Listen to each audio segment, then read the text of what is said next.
can say anything. So egoism was, everything was defined, every aspect of our personality, and ego was defined as that entity which becomes happy when everything is convenient, and which becomes sad when everything is not convenient to us. So that is called ego, ahankara. So that is what we are, in our group, we took that introspection, that what is this entity in us, what makes us happy, what makes us unhappy, such kinds of things. So in this shloka it says the first distraction of all is egoism. There are many other things, but the root cause of everything is ego, or I-ness. Our individuality, how we define I. What is I when I say I? That kind of, that entity is ego.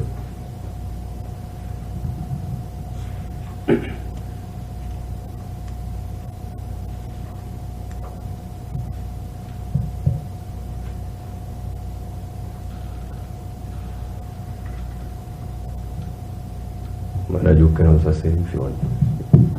Others can say anything.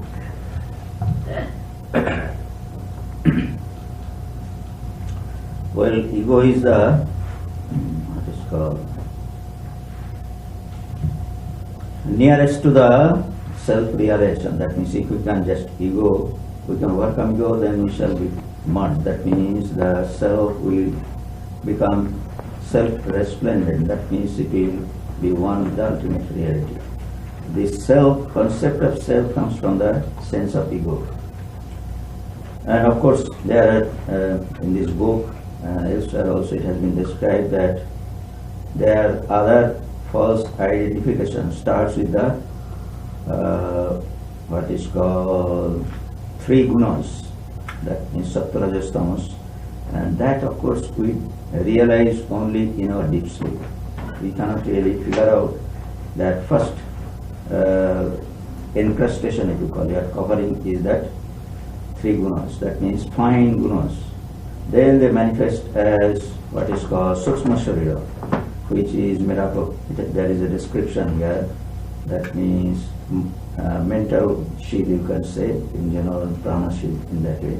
Then comes the body. So the ego's function is that in what is called in Karan Sharira, which is the just three gunas, which you do not perceive, but it is perceived after a perception of the good sleep. So when we have a good sleep, ego actually remains in that covering, because if it is not there, then we shall merge into the ultimate reality. That means self will become merged in ultimate Brahman in that way. That is the problem, that every day, or rather every night, they also sometimes we have naps. So sometimes in evening or at night we go into deep sleep, and at that time you can say we're the nearest of the nearest possible position of our true nature. That means to Brahman. But still, because we have not uncovered, or we could not get rid of this three gunas covering, that is why we do not realize. Many people think, or many commentators also have commented, wrongly of course, that deep sleep is as good as samadhi. Actually it is samadhi in one sense, that only, if you call it samadhi, then we'll have to add a corollary that it is samadhi with ignorance. So that is the position. And of course our mind needs to be in meditation, have to be brought consciously to the self needs to consciously come to ultimate reality Brahman. So one after another we have to give up, that means the physical perception, the mental perception, and if we can somehow overcome this perception of the deep sleep, then automatically the self will have the self-realization.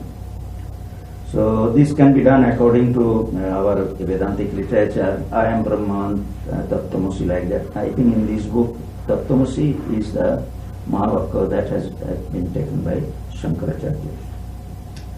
So repetition of that, but repetition of that does not work until and unless we are really, we can get rid of or identification. Or identification means the repeated identification with the mind and body, and also outside the body. That means many things we think as ourselves, children and all those things we think they are just part of ourselves. In that way we think. So that is why the practice is the most important thing. That means without practice nothing can happen. So practices are given at the beginning, and Shankaracharya, of course, as a method he has given that probably you have done the practice. That is why he has proceeded one after another, and ultimately we shall be able to understand our true self. So here actually he is saying that egoism, the last of the last, if you call it, the attachment. As long as we identify the self, thinks that it is I, me, that is, and does not realize that it is Brahman, this problem will be there.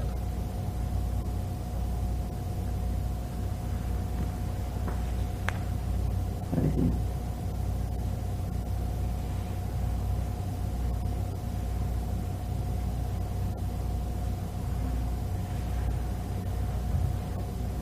Well, Tyaganandaji, when he came last month, he classified ego into two, primary ego and secondary ego. Primary ego is the sense of I, individuality, and the secondary ego is my. So anything we call my. So we discussed about that also in our group. That may be somehow it is there, I don't know. That definitely I, me and mine, they constitute what is ego, different aspect. Yes. Mine may be a little bit what is called worse. I probably is nearest to the ultimate reality. Did you say like that? Yes. Because I am Brahman, then shows that I is the purest form of ego. And then diluted form of ego may be my mind. That we are identified with objects with mind and other body and other outside objects. Yes, that is a classification. Somewhere it must be written. Then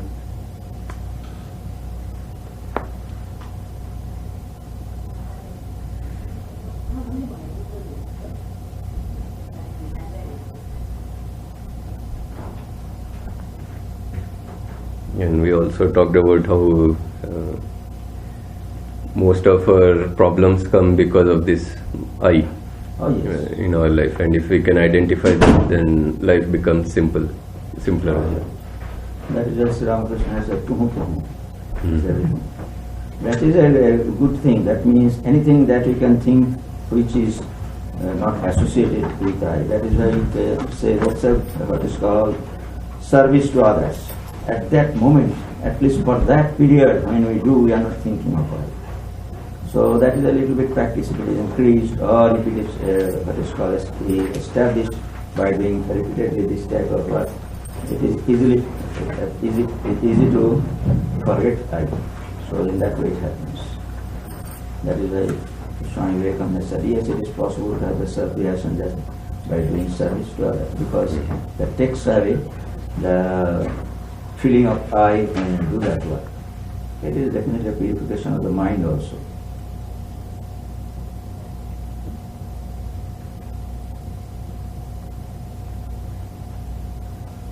Please.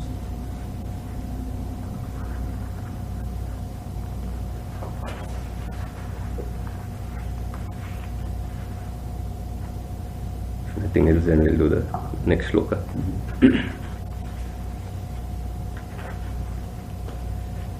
Yavat syat svasya sambandho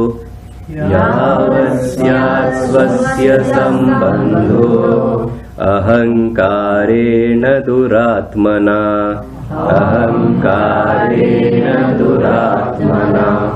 tavanmalesha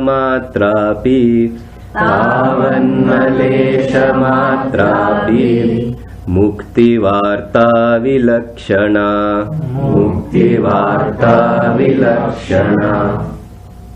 So long as one has any connection with that wicked ego, there is not any possibility of liberation.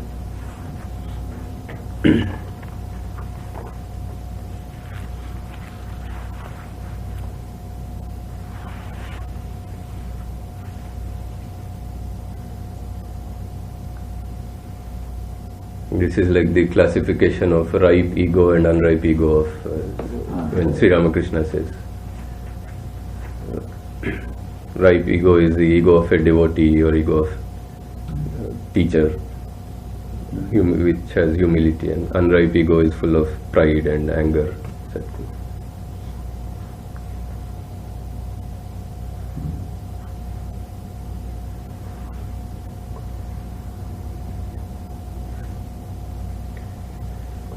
Maharaj, this shloka we read from Ranganathanandaji's commentary. He says that ego is a very essential element in evolution.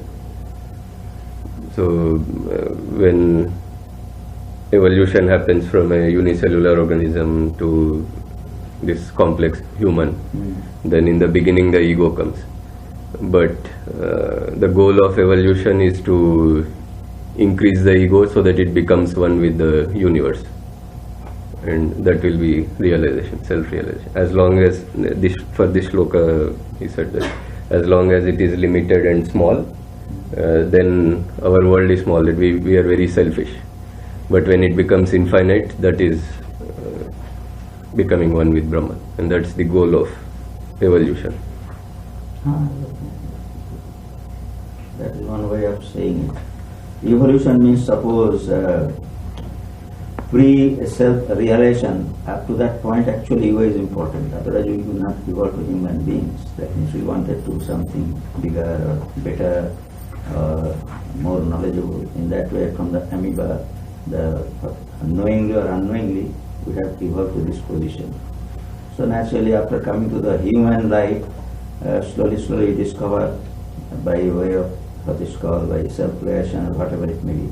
Because knowledge of spirituality has already been kept reserved. That means it is already there. That means it is said that according to our Puranas, that means other knowledge of liberation has been kept. Otherwise, nobody could have evolved into that knowledge because it was already there, God given.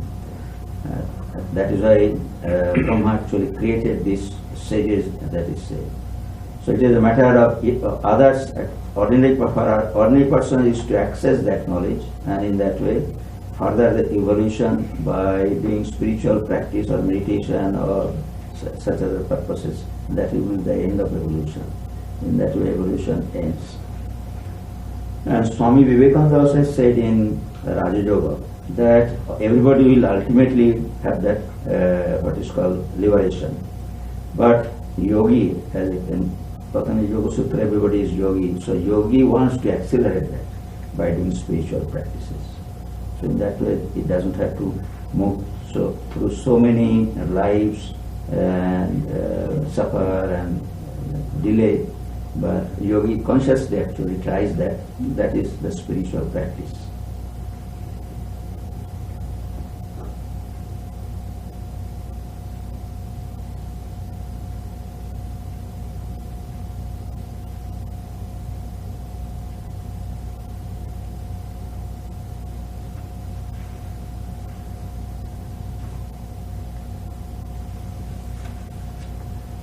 And I think we heard from Bhaskaranandaji that this ego itself has no necessity. There is no necessity for this, for existence.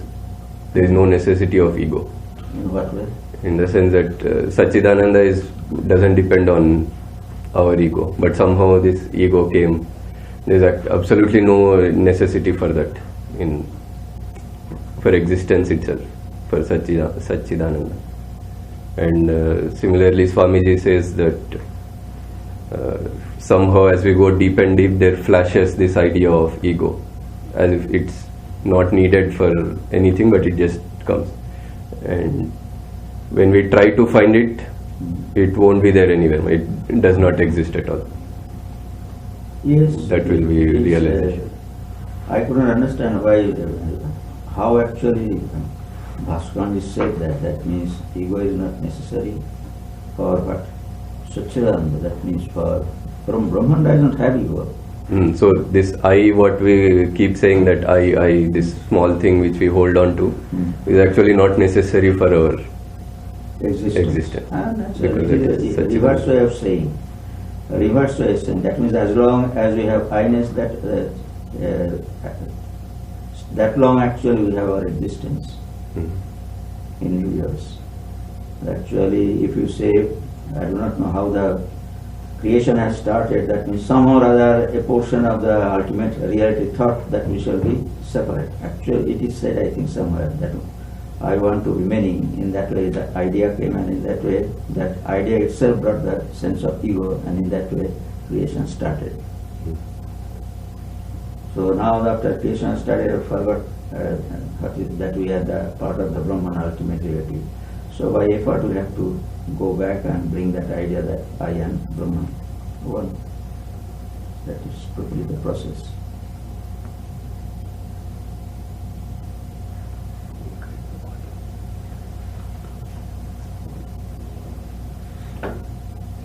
They can ask questions and dedicate. Hangout people, you can also say something. Who is there? Harsh.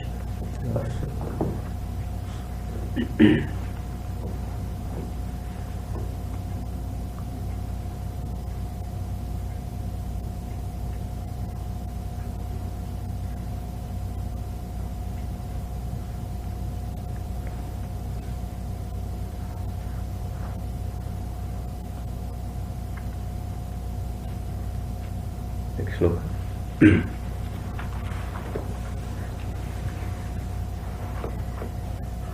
अहङ्कारग्रहान्मुक्तः अहङ्कारग्रहान्मुक्तः स्वरूपमुपपद्यते स्वरूपमुपपद्यते चन्द्रवद्विमलः पूर्णः चन्द्रवद्विमलः पूर्णः सदानन्दः स्वयं प्रभः सदानन्दः स्वयं प्रभः. As the moon, free from the dragon, shines in her own glory, so one, being free from this ego, attains his real self. Dragon means Rahu. Rahu. Is written here. Freed from the clutches of egoism, as the moon from the Rahu, man attains to his real nature and becomes pure, infinite, and ever blissful and self-luminous.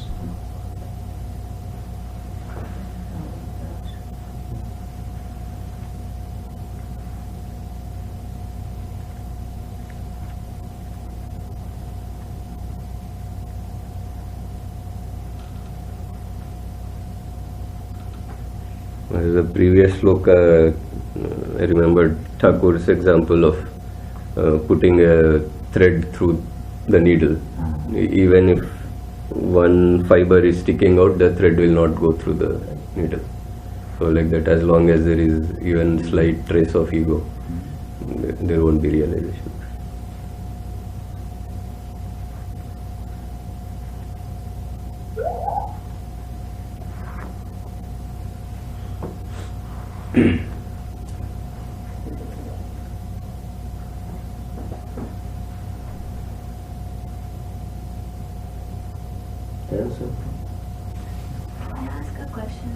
Yes. What is the state of a Jivan Mukta then?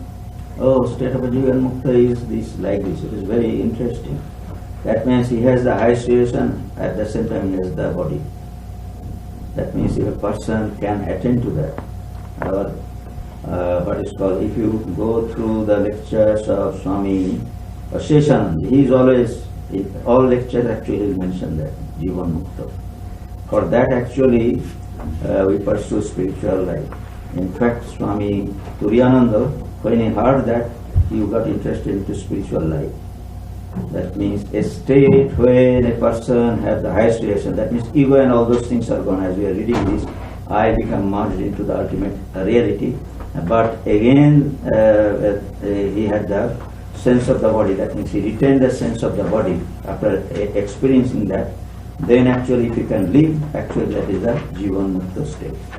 And I can tell you, it may be very discouraging that it is rarely possible to have that. Rarely possible, very few. Turiyananda probably had that because Turiyananda had the highest realization, at the same time he lived. So in this book, actually, at the beginning, I saw in the preface or in the foreword, it is mentioned, from a Jivan Mukta person, actually this book has come, so it has got its value. That means this book is quotes of, so the concepts of the way they have explained, so that shows that Jivan Mukta. Of course, Shankaracharya definitely was Jivan Mukta, because he has the highest realization after he went to his teacher Govindapada. And within 3 days, actually, he had the highest realization. And Govindapada was very much impressed. He said, you are the person for this age, so you please go and preach Vedanta. And at that time, as we know, the Buddhism was in decadence, so he has re-established that. Only a few persons, that means it is said by the God's grace only it can happen. One cannot think that, well, I shall have the highest realization and then I shall come back and then preach. It will not happen.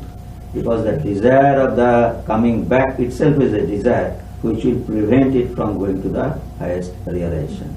That's the point. Even if it is good desire. Only by God's grace, probably after reaching there, if they come back, they do not know why they have come back. And then they think that there must be some mission.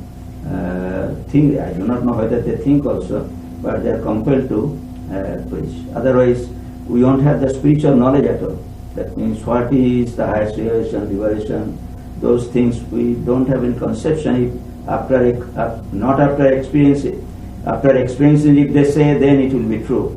Otherwise, it will remain always a conjecture, and we shall not be able to figure out, and we shall never reach also, because there is a genuine person who has experienced and come back. That is that. It is something like, there are, nowadays you see there are some people who have the death experience and come back. They say that they had the death experience and then come back and then they describe. So in the same way, in highest realization, it is like that. If somebody has realized that, and then if he has come back, then actually he is called Jivan Mukta.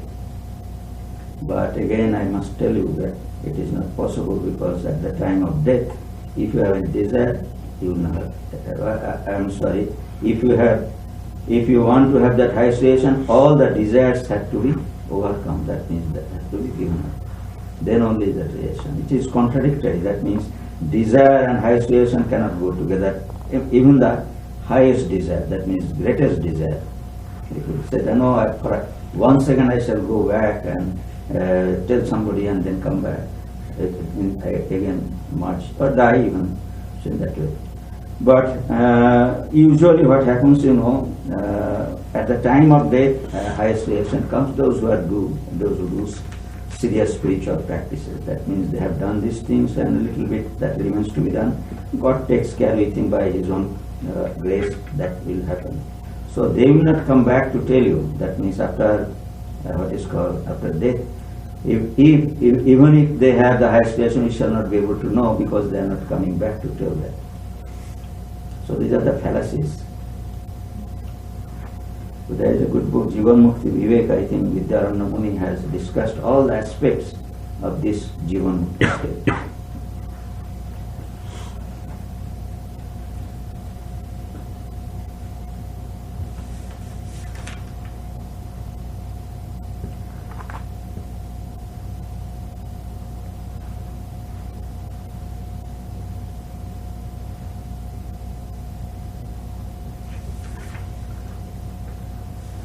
You heard the story of Sadashiva Brahmendra. He was a Tamil saint. Okay. It seems he, after realization, he had no body consciousness. His body was moving about. Then somebody cut his arm off, but he had no sense of it. So he just went about. One time he sat on the banks of a river, and slowly the silt built up on him.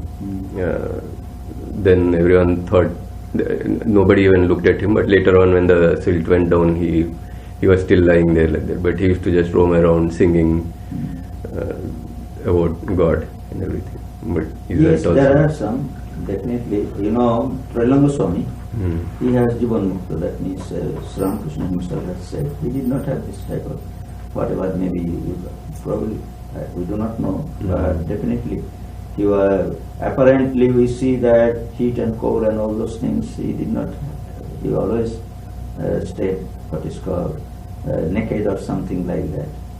And greatest example is the Shuka. Shuka is considered to be born in Jivanmukta. That is of course in the scripture it is mentioned, that means in our Puranas, but in the living, in our age actually, that means as a human being, the persons who are born and they have the reputation of being Jivanmukta, Trilanga Swami and such other persons are considered to be Jivanmukta. Because another Jivanmukta can recognize another Jivanmukta. Otherwise, if we say, oh, my Guru is Jivanmukta, it doesn't mean anything. Because you have to realize that, you have to attend to that, then actually you shall be able to figure out that he is Jivanmukta. So publicity does not make a person Jivanmukta.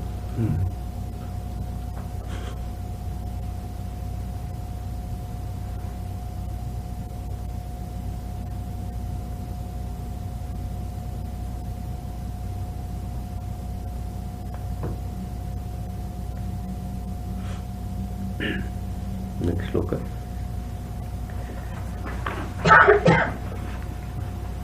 Three not one. यो वा पुरे सोऽहमिति प्रतीतो यो वा पुरे सोऽहमिति प्रतीतो बुद्ध्या प्रक्लृप्तस्तमसाति मूढया बुद्ध्या प्रक्लृप्तस्तमसाति मूढया तस्यैव निःशेषतया विनाशे तस्यैव निःशेषतया विनाशे ब्रह्मात्मभावः प्रतिबन्धशून्यः ब्रह्मात्मभावः प्रतिबन्धशून्यः. That which exists in this body, identifying itself with intellect, appears as I am, and with the complete destruction of that shines the real self, free from all distractions.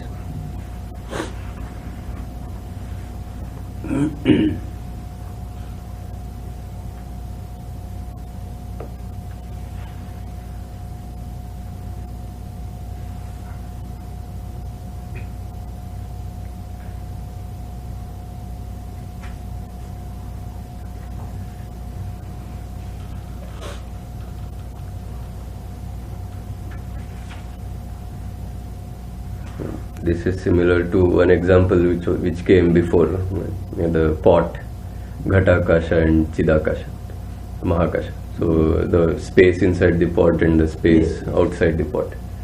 And the pot is the individuality or ego. And that breaks, then there is only one space.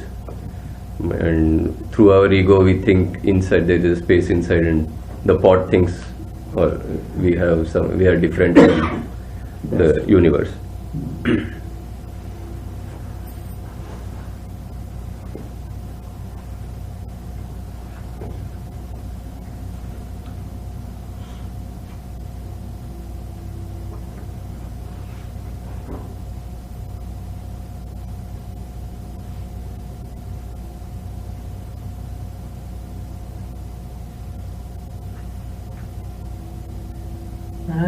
Taking that 298 and this 301 together, 298 says there are many distractions and that egoism is the first one, and 301 says destruction of that, all the distractions are gone.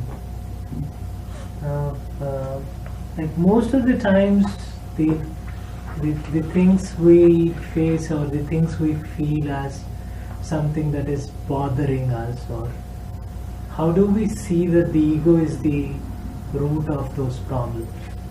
That means without, actually that is the connection, that is the plug through which actually the perceptions are coming. So if ego is not there, actually you will not perceive anything also outside or even mind. It is not possible. So we do not pay attention to that. That is why we do not realize that ego is the root cause of everything. From where the connection, consciousness is coming through ego. That is the plug point. In that way, things are working in the body and mind. If it's a plug point, it's helping us as a utility. to perceive. Absolutely. And it's also help, or Yes, with it's coming with the problems as well, or yes. Actually, that is true, because perception means it is false perception. That means we want to get rid of that. So if you really go back to our original, then plug point, if it is taken out, actually the energy will be with energy. And that will be there. So the energy is manifesting, that is the problem. Of our individuals, that is the truth. So ego, through ego, everything is connected. First thing is that I, then actually we perceive the mind, then we perceive the what is called prana or whatever, then body, then outside things. In that way it is working. I think it kind of reminds of that Holy Mother's quote, in which Holy Mother says that don't see fault in others. The fault, if any, is yours. Know that if you, was it? There is no stranger in this world. This is a great statement that actually is a spiritual practice. That means all the practices that has been said earlier, that is just quietening the mind. That means just not to get distracted, just to keep the energy within yourself. So then actually ultimately it will happen. We are mostly, that means those who are a little bit, what is called, studied this Vedanta in the spiritual path, for the mental problem is the most problem. That means mind is disturbed. It is very difficult to quieten the mind. Physical things we know that if we sit meditation, do certain, what is called, principles, follow some principles, good principles in our life, all those things can be taken care of. But mind, after, ultimately when you do meditation, actually mind is disturbed. So if we can somehow quieten that, automatically we shall be able to figure out the true self in a classroom.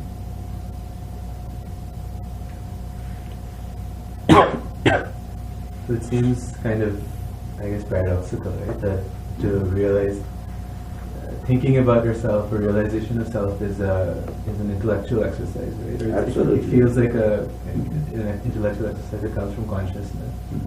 But the purpose of this whole process is to actually destroy that consciousness as a separate entity. So it's really not an intellectual exercise as much as a spiritual exercise. Ultimately it is, but it is an intellectual exercise that in the middle. Physical exercise, that means you have a good body and good mind and all those things. And then actual mental exercise, in a sense, that means you have to get rid of the thoughts and all those things. And ultimately it is spiritual, that means spirit is behind us. So consciousness is spirit. So in that way it will remain in its own place. It will not be dissipated in the mind and body. Then you will be, but you self-settle, and that is self-realization. So to detach from everything, body and mind, in another way, will lead to self-realization.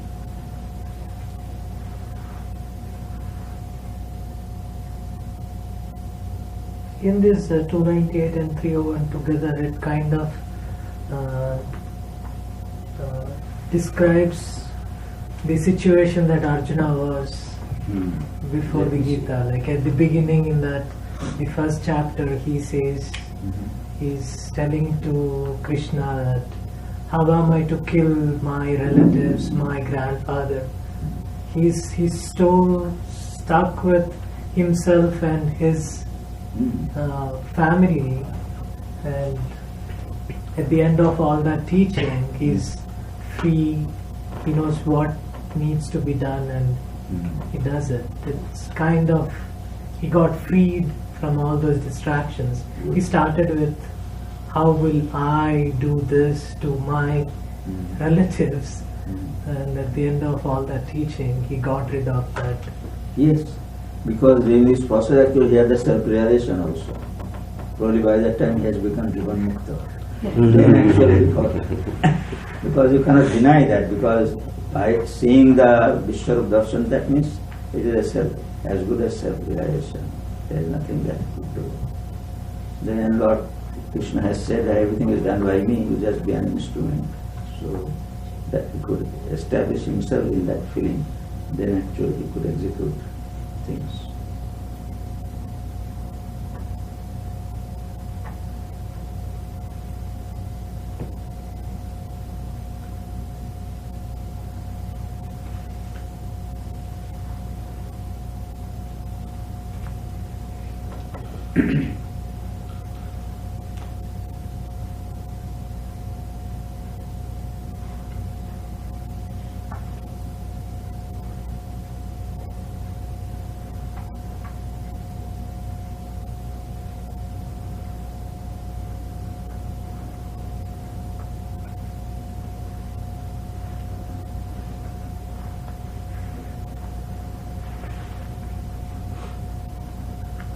Next shloka, 302.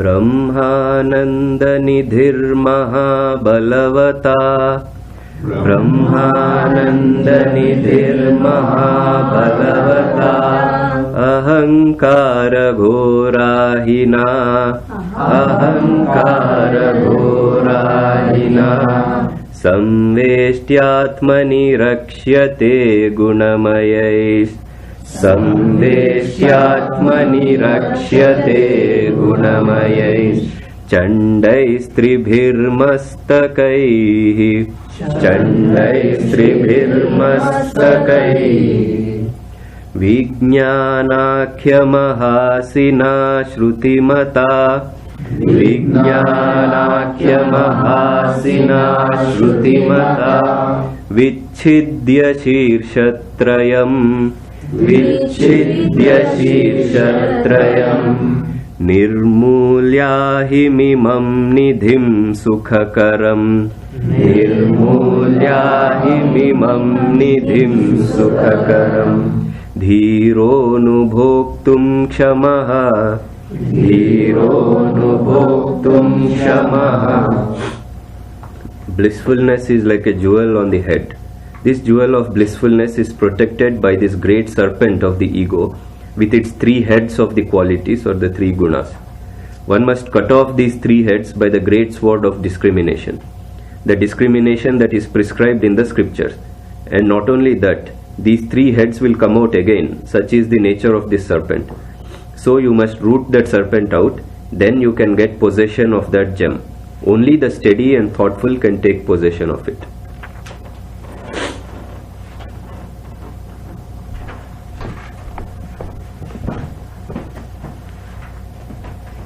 In this shloka, the ego is very vividly portrayed as a snake, serpent.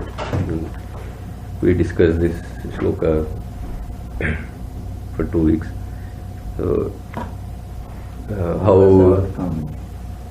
how ego rises in us, Maharaj, and when we face any situation, immediately the ego rises that, don't you know who I am? How dare you do this to me, or how dare this happen to me? That kind of ego rises exactly like a serpent. Without any warning, we get this suddenly, like the snake's head, it rises.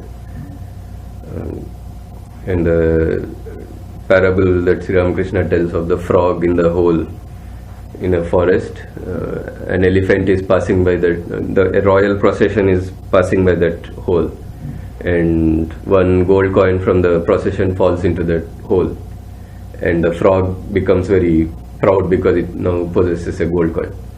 And then in that procession an elephant is also passing, and because of the walking of the elephant, one grain of sand falls into the frog's hole, and immediately the frog comes out and says, how dare you throw this dust into my house, and it kicks the elephant and goes back.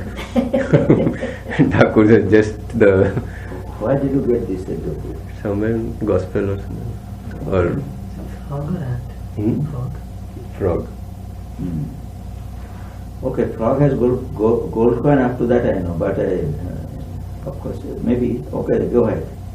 So that's how we have some things, and we become so proud of those that anything anybody does to us, immediately it may be really hurtful or not, but our ego rises and says, how dare you do that, or how dare you disrespect me, or things like that come exactly like the snake's rising its hood. Yes, that is extreme case, but subtle egos are also there, and I am Pandit, and knowledgeable quietly. That is also a sattvic type of or better type of ego, that is also there. Mm. This is extreme type, the Rajo probabilities. So there are three qualities which are always there. That means for creation, that is the beginning. So individually also we possess that. So they remain quiet, but as soon as identification comes, so taking the help of these three gunas, it manifests.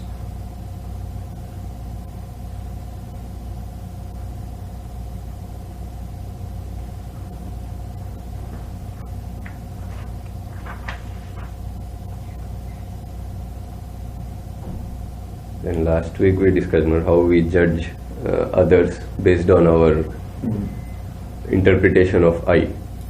How is it that? What we think we are, based on that we judge other people. And it's not always correct. That what the other people are may not fit with what I think they are. How it is? That means if several people think that judgment is correct, then what will happen? Suppose a culprit is there, so judges are sitting and they think that is the culprit. So are they thinking that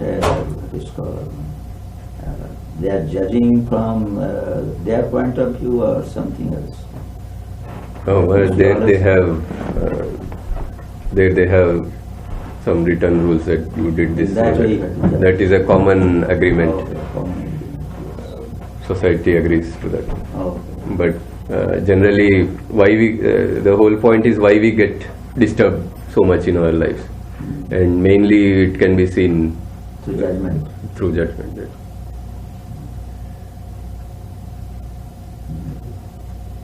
Is there any?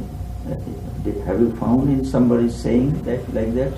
No, this came up in our discussion. But you know, we have to see, for us probably it is true, but definitely correct judgments are also there sometimes. So Ramakrishna thought this is the Ishwar-Koti's judgment. So that judgment actually correct in that way also can happen, because probably here his mind was very pure. But it doesn't depend upon his own judgment or his own understanding. Yes, I do not know. So I don't think it is always you judge people according to your understanding of yourself, as you are saying. It may not be true also. Sometimes judgment becomes correct also. Individual judgment also becomes correct.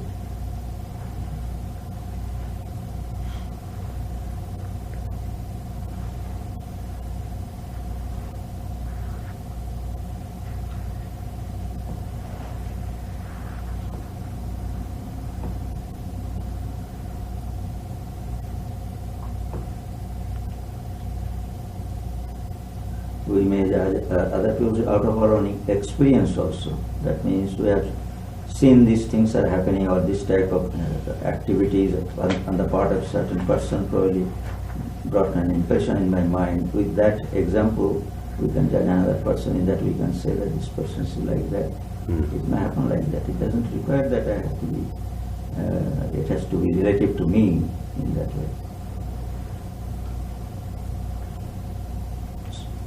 That creates the pattern, like from the experience.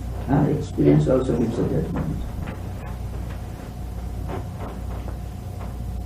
So you learn something as a pattern, and you see it in something, and then you think that is the same thing itself. So, so if we don't want to judge another, like if we tell ourselves when the judgment is coming that we are not supposed to judge, but actually we need that judgment. Something is depending on that judgment. So then we have to judge, isn't it? Yes. Judging is important. This is discrimination, Viveka. Judgment is a basic of discrimination. But the point is that whether in social circumstances you will express it in. Judgment of the, otherwise what is called mind will never be purified. If you do not know what is wrong, what is good, so you cannot really progress in spirituality also. What to say with spirituality society also it is not possible to do. If somebody does not know what is good, what is wrong, he does not have any direction in the life also. So judgment is very important. But the point is that as for society and for what is called group living, there is a way in which actual judgment has to be expressed. If you are not asked to express your judgment, don't express it. Lord Buddha has said in an organizational situation. But suppose your father, mother or child is there, you have to express your judgment. You are doing wrong, child is doing wrong or good. You have to give encouragement or discouragement according to your judgment. So it depends upon the judgment of parents that children will develop. That what is called that what is good and what is bad. So judgment is very important in our life.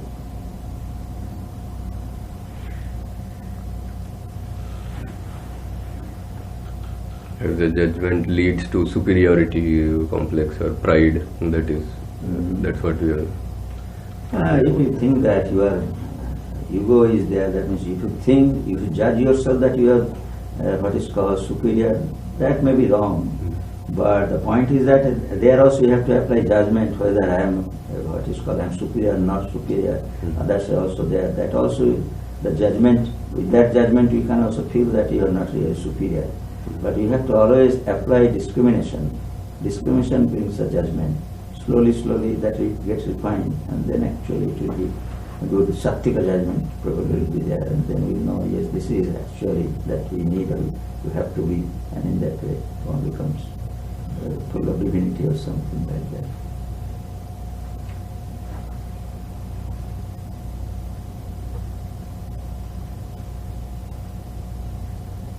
This imagery is kind of in Krishna's life when he conquers that serpent and he comes up in the river dancing on the serpent's head. This imagery kind of tells what that Krishna has conquered those three gunas. Oh, okay. Maybe that can be said in that way. There is this other imagery also that in the movies, most of the times when they are showing this Lord, they usually show as Lord sleeping on the serpent with its hood, giving protection to the Lord or giving shade to the Lord. In that case, the Lord has conquered that serpent, and the serpent in turn is protecting the Lord, not hurting. Yeah, and like I never thought that before, but this we discussed in last class as well. This imagery of that Lord sleeping on that snake. If we was a normal person would be hesitating to go near to that truth, seeing that serpent. But a person who is realized like an Narada or anyone, they won't be scared of those three gunas. They'll be able to approach Narayana without any of that hesitation, because they are also not afraid of those three gunas anymore. Yes, that's good way of seeing this. Maharaj, it goes in the first one, it says distraction. The first distraction is the identification with the self, the 298. As if they are going to give a list of more distractions. But then it says the first of it is this, and then it says in the second one, if you destroy this, once you destroy this, a wicked one, that's so good. Third one, they say, oh, it's like the moon coming out of the eclipse. And the fourth one say, yay, if you can do that, then that's the cool thing to do. They never go back and say what was the second distraction or the third distraction. Or was it not necessary? Shankaracharya didn't intend to give a list, right? At this context, actually, I think that a student has learned a lot. So naturally, this mind, body, in that way, slowly, the distractions are grosser and grosser in that way will happen. So when he says that, in the beginning it says, there are so many distractions for the individual which are the cause of worldliness, but of them all, the first and the root is egoism. Shankaracharya was not in a mood to describe the other distractions also, was he?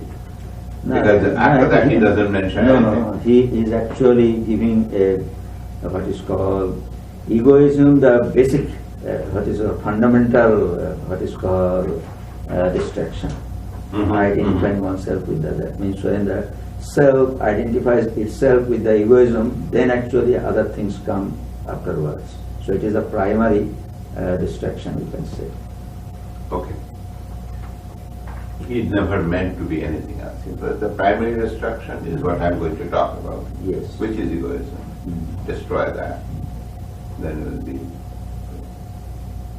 I guess that's why it's called root cause. The root cause. Yes, absolutely. Root cause. So Maharaj, when Thakur says, keep the bhaktavami, the devotee eye, or the dashami, the servant eye, is he referring to a Jivan Mukta, or is he referring to a bhakta who is trying to reduce his egotism or egoism to the minimum?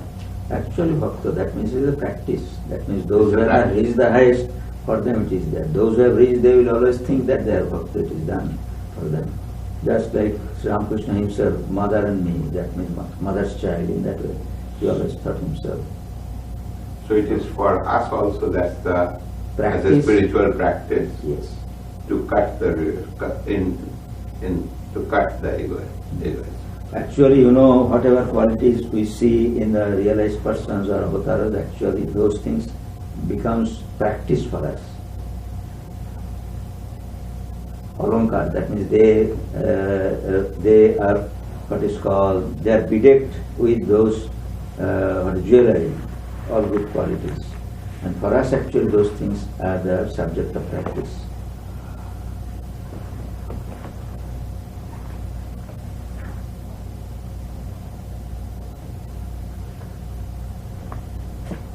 This is a great philosophical statement. No, this has been said. It's said in the scriptures. Alankar, that means what you see in the spiritual person, say the qualifications that you see in a realized person, those qualifications are the qualifications that we, that means those starters, need to practice. Then they will gradually progress. In that way, actually, this basic qualification of a seeker and all those things have been found out. That means they have seen all those things statistically, to say in today's language. They found that these are the qualifications, Samadama and all those things are there. Then you wrote down, these are your practice. Come on. I don't know what it says. I think that there. Okay, so this here.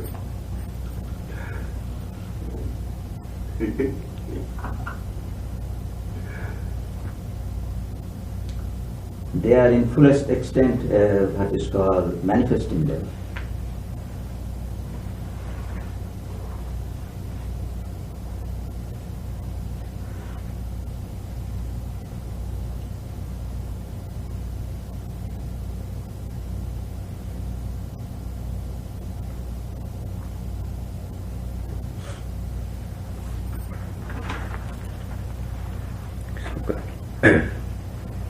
Three or three.